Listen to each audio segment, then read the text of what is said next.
بسم اللہ الرحمن الرحیم۔ السلام علیکم معزز طلباء کرام، آپ سب کیسے ہیں؟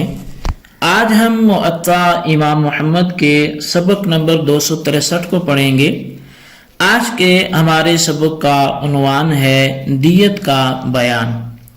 آج کے سبق میں ہم دیت کے حوالے سے کچھ مسائل پڑھیں گے اور باقاعدہ اس پر تفصیلی کلام چونکہ ہونا ہے، کچھ آج کے سبق میں ہوگا اور کچھ آئندہ کے سبق میں ہم اس پر گفتگو کریں گے۔ تو بہرحال یہ کتاب الدیات ہے جہاں سے ہمارا سبق شروع ہو رہا ہے، یعنی دیتوں کی کتاب۔ تو اس میں دیت کے جو مسائل ہیں وہ بیان کیے جائیں گے، اور اس میں جو امام محمد رحمۃ اللہ علیہ نے ایک حدیث پاک ذکر کی ہے اور اس کے بعد آپ نے مذہب احناف کو بھی واضح کیا ہے، تو وہ ذکر جو ہے کر کے تو اس کے بعد ہم اس پر جو قیل و قال ہے یا گفتگو ہے تو اس کی طرف بھی ہم اس کے بعد بڑھیں گے۔ تو بہرحال امام محمد رحمۃ اللہ علیہ حدیث پاک ذکر کرتے ہیں، اخبرنا مالک اخبرنا عبد اللہ بن ابی بکر ان اباہ اخبرہ عن الكتاب الذي كان رسول الله كتبه لعمرو بن حزم في العقول، فكتب ان في النفس 100 من الإبل وفي الأنف إذا أوعيت جذعا 100 من الإبل، وفي الجائفة ثلث النفس، وفي المأمومة مثلها، وفي العين 50، وفي اليد 50، وفي الرجل 50، وفي كل أصبع مما هنالك 10 من الإبل، وفي السن 5 من الإبل، وفي النودحة 5 من الإبل۔ امام محمد رحمۃ اللہ علیہ آپ بیان فرماتے ہیں کہ ہمیں امام مالک رضی اللہ تعالی عنہ نے بیان فرمایا، اور انہوں نے جو ہمیں خبر دی ہے وہ فرماتے ہیں کہ ہمیں عبداللہ بن ابو بکر سے خبر ملی کہ انہیں ان کے والد نے اس کتاب کے بارے میں بتایا، یعنی وہ کتاب کے جو نبی علیہ السلام نے عمر بن حزم کو دیتوں کے بارے میں تحریر فرمائی تھی۔ تو آپ نے اس میں تحریر فرمایا کہ جان سے کسی کو مارنے کی دیت اور ناک جب کہ پوری کاٹ دی جائے تو 100 اونٹ دیت ہیں۔ جائفہ میں دیت کا کاملہ جو پوری دیت ہوتی ہے اس کا تیسرا حصہ، اور معمومہ میں بھی تیسرا حصہ ہے۔ آنکھ کی دیت 50 اونٹ اور ہاتھ کی دیت بھی 50 اونٹ اور پاؤں کی دیت بھی 50 اونٹ ہیں۔ ہر ایک انگلی کی دیت 10 اونٹ اور دانت کی 5 اونٹ اور جو مودحہ کی بھی 5 اونٹ دیت ہے۔ قال محمد وبهذا كله نأخذ وهو قول ابی حنیفہ والعامة من فقهائنا رحمهم اللہ تعالی۔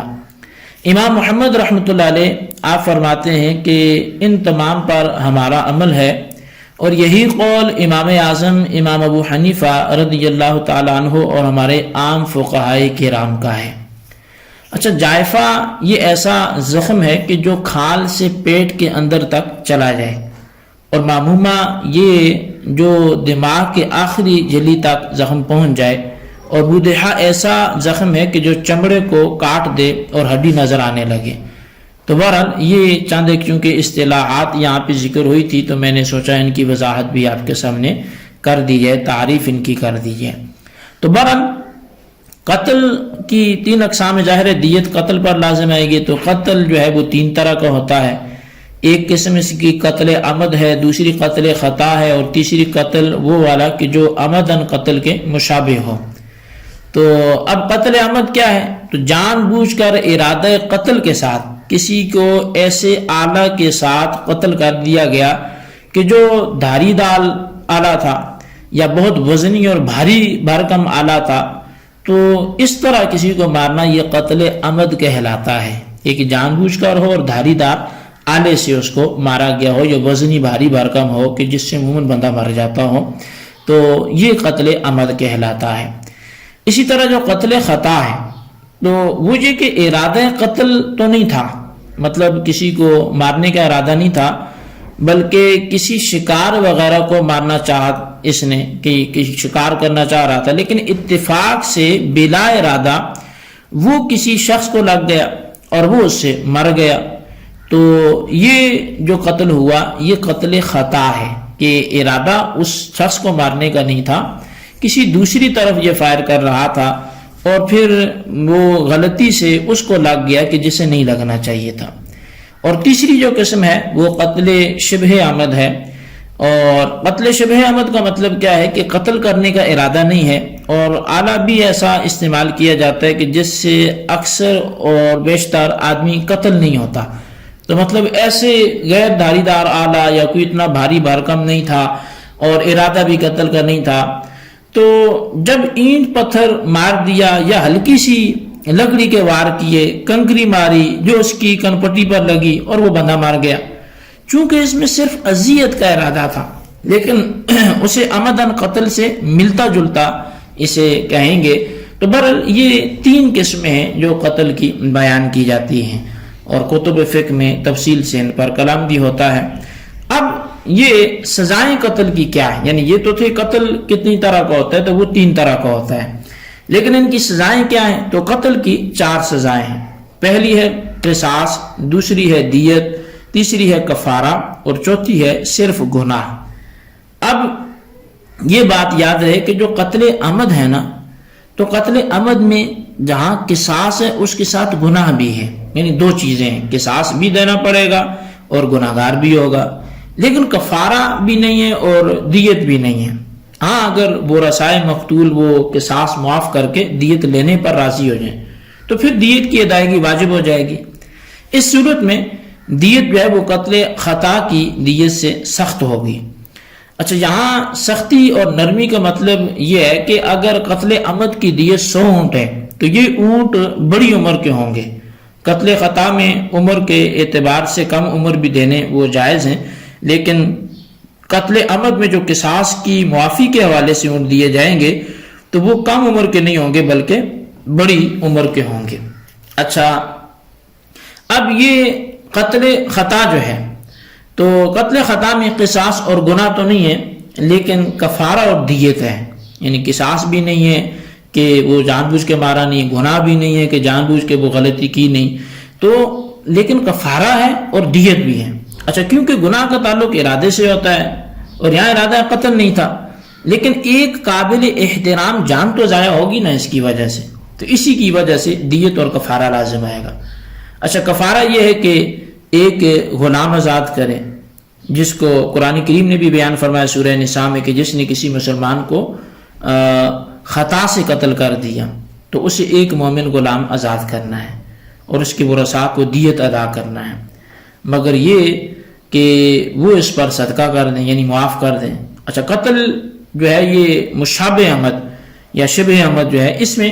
3 باتیں ہیں، یعنی جو عمد تھا اس کا مسئلہ بیان ہوا، خطا تھا اس کا مسئلہ بیان ہوا، اب جو شبہ عمد ہے یا مشابہ عمد ہے اس میں 3 باتیں ہیں، لیکن قصاص نہیں ہے، یعنی قصاص کے علاوہ باقی کون سی 3 باتیں ہوئی کہ اس میں یہ کفارہ بھی دے، اس میں یہ دیت بھی دے اور اس میں یہ توبہ بھی کرے۔ تو اب عمدن کے ساتھ مشابہت کی وجہ سے یہ گناہگار ہوا اور ارادہ قتل نہیں تھا لہذا قصاص نہیں ہوا، باقی رہی دیت اور کفارہ تو وہ تو واضح ہے، دینا ہی دینا ہے۔ تو بہرحال